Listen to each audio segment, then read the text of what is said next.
Okay, so the blunt question that we are asking tonight on the Viewpoint, which is, as we said, a Bitcoin classroom today. Bitcoin, myth, dangerous mirage, or the future of money? To discuss this further, we'll have Himanshu Verma. He's an economic expert in the studio with me. Sanjeev Kansal is a Bitcoin expert. He will be joining me. Next question, Himanshu Verma, to you is this. Why has the Bitcoin creator kept his identity a secret?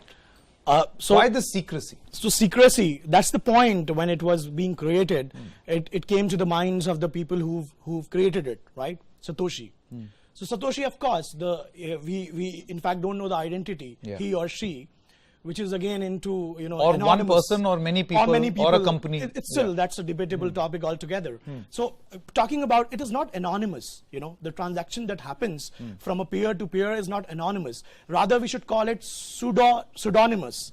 That means that the identity of that person is different. It's not a real identity of that person. That's the Bitcoin address. The random figure that comes in whenever a peer is transferring a Bitcoin to other peer. So that's there is the risk which is related. Decoding these words that when you say peer, you mean when one person is transferring a Bitcoin to the other. Absolutely. Okay. So that's one thing. That's one thing. Second, when you talk about the risk, as everyone knows that on the ransomware side also, the hackers were paid in Bitcoins. So there is, and we've seen the soaring and the surge that has happened, which is the fueling speculation which is happening, and why this has it has rose to on a rocketic speed. There's a reason to it as well. I'll add that. So in Japan, in March, April, the legislature of Japan, in fact, the government has legalized Bitcoins there. So that means, and in fact, by September, they've also set up around 11 exchanges, legalized exchanges for transference of Bitcoins. So this is how that surge and soar is happening.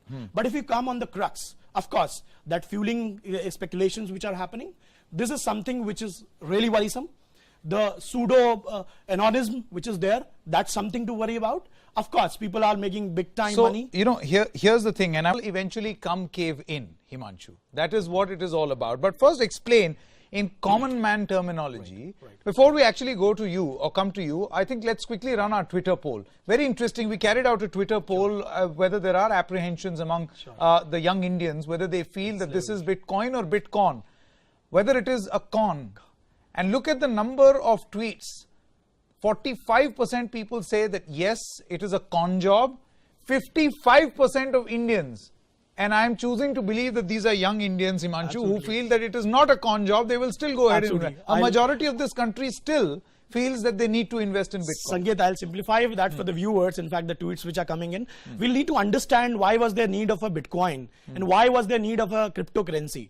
Crypto, we understand, it's something, and currency, of course. So there is a certain pattern, there's something that we want to do where it has to be on a virtual platform firstly, and it has to be secured and safe. That's the idea, that's the crux. And where we started was digital payments is a network of payments, So these digital payments, which are network of payments, in case any of the systems or any of the computer systems got abused. So to get that sorted, this was required.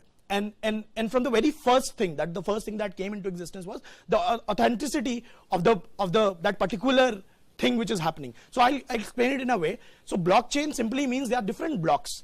Suppose in a block, and block is a ledger book, of course, where all the transactions are there. Suppose X wants to transfer $1 to Y. So that X can directly do it through a digital payment. But once he's doing it through that payment, of course, the identities are there. There is a payment fee, identities are there. But if he wants to do it peer-to-peer, of course, that cryptocurrency comes into existence. And that block that we are talking about, and there would be also a problem of authenticity and the double spend problem. So that double spend problem is where we talk about the complex problem that Bitcoin solves. So that problem simply means when X transfers it to Y, at the same time digitally he can transfer it to A, he can transfer it to Z, because most things which are there digital can be reproduced n number of times. So that was the problem. And this problem was addressed by a cryptocurrency. This double spend problem. So now to understand a block, so every 10 minutes there's a block which gets created. there are entire transactions which are happening. So we are talking about different hackers which are sitting, in fact, different people who are sitting with their systems with a lot of energy consumption. Then So what are I they would doing? say, where is the concern? The Absolutely. biggest problem over here, Mr. Kansal, is where is the concern? Why do you have an Indian government? By the way, when the Indian government says that this is, gentlemen, I've completely run out of time. All I can say is that we have to discuss this again. I think we desperately need another classroom to decode not Bitcoin or the cryptocurrency, but the technology behind it, that is blockchain. Thank you so much for joining us in this rather educating experience for me personally and also for the rest of our team. Short break.